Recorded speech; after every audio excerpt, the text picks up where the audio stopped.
How to turn on or turn off adaptive power saving on the Samsung Galaxy S25, S25 Plus, Edge or Ultra. First, tap on the home button to return back to the home screen. And from the home screen, swipe down at the top to open up quick settings.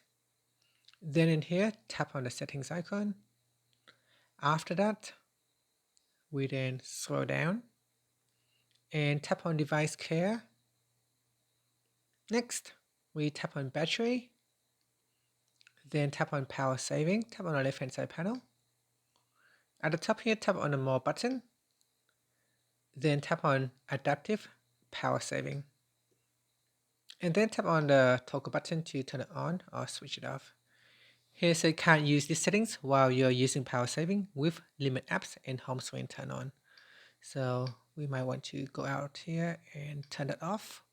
Turn off limit apps and home screen. And then I'll go back into adaptive power saving and I will switch it on. And that's it. So turn it on or off as needed.